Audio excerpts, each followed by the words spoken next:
Hey guys, how we doing today? Thanks for coming back and being with me. Dean here, the throttle cracker. Staring under the hood of Mr. Burns' fresh 5-liter Ford V8. We're going to talk today a little bit about engine placement and how to decide exactly where it's going to sit. Up and down, front to back, side to side, whether it's okay if it's not in the center, and basically how to determine where the ideal location is. Now, for this particular build, we are in a Toyota Supra, so the car is capable of going around corners pretty well, so we wanted to keep that particular aspect of the car intact. So obviously lightweight, but more importantly, we want to get the engine as far back as we can. So you can actually see, if we're looking between the wheel or between the two shock towers there, we've got the majority of it behind the motor, or behind the center line of the front wheels. So that's good, and it's as low as we could get it without getting too crazy with the oil pan. As it is, I had to make a custom pan. Let's see if you can see that. There's the sump.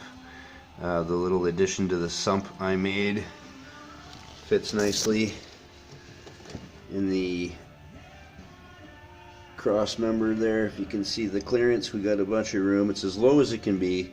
That spot of oil is because there's no drain in the oil pan. Alright, so what I did is, actually we had to make an oil pan. I made an oil pan from a stock 5-liter Mustang pan, like Fox Body Mustang, for particular reasons that I will get into. And you can see the clearance at the back of the motor. I've left enough to be able to get bell housing bolts in and out, clearance for valve covers, exhaust, etc., and still be able to pull the motor out of the car without having to get too silly removing transmissions and things like that.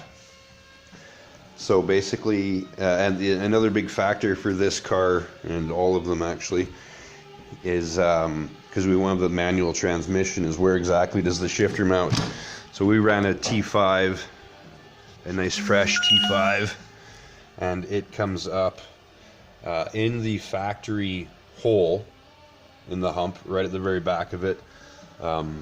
So that's pretty ideal. Yeah, you can see we've got the dash out to throw in our custom gauges, which we got over here, just laying it out. So that'll be, well, obviously it's backwards, but that'll be the dashboard going in. A little sneak there.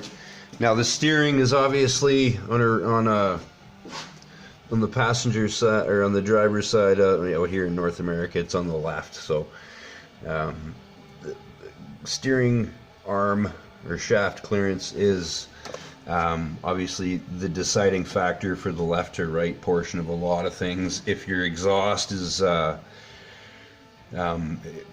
really depending on what you're going to run for exhaust and what they look like. These are actually just 5-liter shorty headers, which I'm pretty sure in the video looks tighter than it is, because they're so nice and shiny. But we have about we've got enough clearance all the way around, especially since I believe the motor torques when it moves. It's going to torque away from that shaft. All right.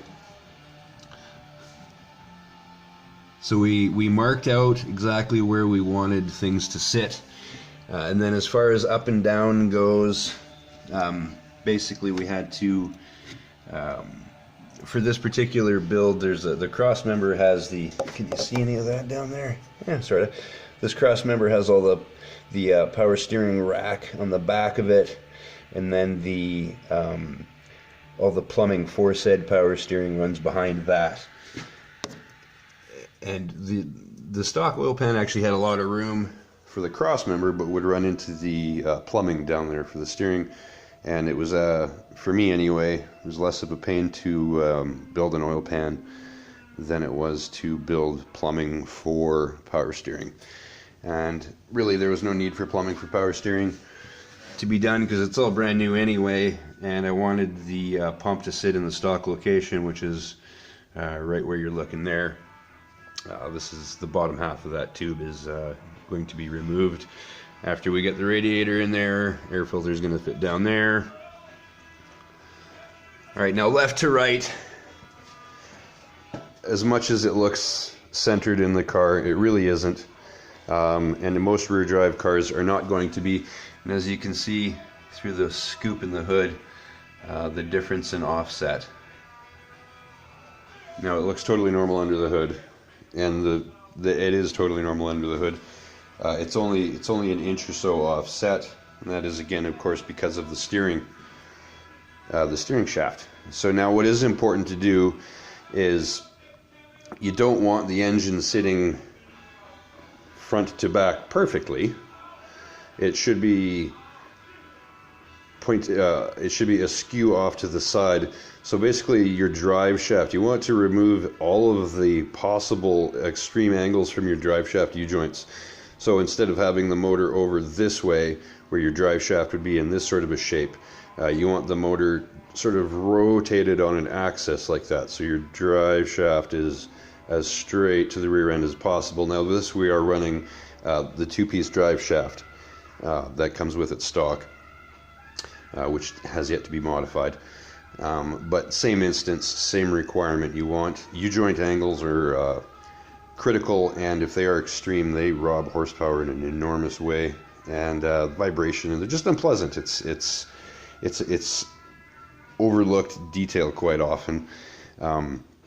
Same with up and down, right? Like from the side, if you're looking at the car, the motor should be high at the front. Can you tell it? Should be high at the front and low at the rear. So same angle, or same reason, right? Your crankshaft sits higher than the center of the differential does in the back. So you want the angle to be as straight off the back of the motor and pointing towards the diffie as possible. U-joint angle, again, very critical. Alright, what else? Yeah, and as you can see, for up and down wise, I tried to keep it as low as possible. I even used a fairly short single plane intake manifold. Carburetors are all the same height basically, and even then I still needed to put a hole through the hood, which is no big deal. The car is intended to be kind of drastic anyway, and a bit of an attention getter.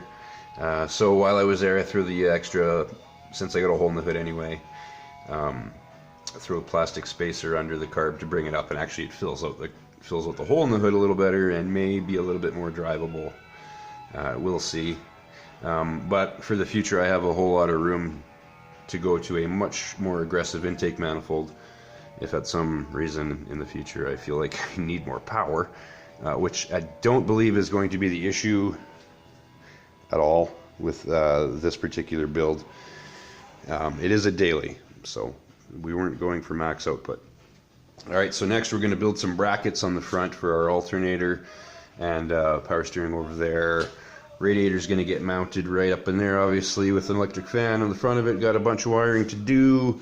Got to build that drive shaft. Got to connect that fuel system to our happy little fuel cell in the back, which we got plumbed up nice. Making templates. The battery's going to sit right there. I'm going to make some templates out of cardboard to fill in the sheet metal. Or not cardboard, but poster board. And we got a nice little peek of the fuel system from the back when you're behind the car, which is going to be most cases. Yeah, a little bit drastic. Alright, thanks guys. I'm going to do a little bit of a video on how we decided where the hole was going to go in the hood, because I had never done that before and I didn't want to mess it up. I don't know, we might cover the digital or the custom dash build, but we're definitely going to do a short video on the oil pan, because it's not that difficult to do if you know how to cut and weld a little bit. You can save yourself a whole lot of money not needing expensive custom oil pans, and if you can do stuff yourself, why not? Okay, alright, thanks a lot guys, take care, and till the next time, Throttle Cracker out.